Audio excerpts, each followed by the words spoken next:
வந்து மணி 6:30 மணி ஆயிடுச்சு.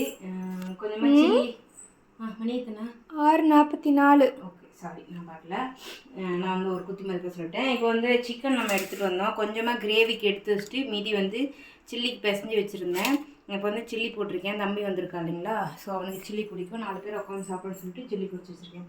அதுக்கு முன்னாடி ஒரு சின்ன ரெக்வஸ்ட், யாரும் தப்பாக நினச்சிக்க வேண்டாம். இதில் என்னென்னு பார்த்தீங்கன்னா, என்னை வந்து என் பசங்க, என்னோட குழந்த ரக்ஷு நிரு வந்து என்னை வாங்க போங்க அப்படின்னு சொல்ல மாட்டாங்க. வாமா போமா இந்தா என்ன பண்ணுற அப்படி தான் பேசுவாங்க. அதே வேறொரு நபர்கிட்ட பேசுகிறாங்கன்னா சொல்லுங்க என்னங்க அப்படி தான் பேசுவாங்க.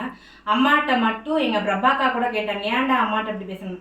அம்மா ஒருத்தங்கக்கிட்ட மட்டும்தான் என்னால் உரிமையாக இருக்க முடியும். ஸோ அதனால் அம்மாட்ட என்னால் வாங்க போங்கன்னு பேசினா அந்நியமாக தெரியுறாங்க. அதனால் வா போன்னு பேசுகிறேன்னு சொல்லி 2 பாப்பாவும் இன்னை வரைக்கும் அப்படி தான் இருக்காங்க. ஸோ யாரும் ப்ளீஸ் தப்பாக நினைக்க வேண்டாம். இது நீங்களே என் வீட்டுக்கு வந்தீங்க அப்படின்னா வாங்க உட்காருங்க டீ சாப்பிடுங்க வாங்க சாப்பிடலாம் அப்படி தான் சொல்லுவாங்க. ஸோ யாரும் தப்பாக நினச்சிக்க வேண்டாம். என்னோட கருத்து, என் பசங்க எங்கள் டீ இப்படி தான் இருக்காங்க. பாய்.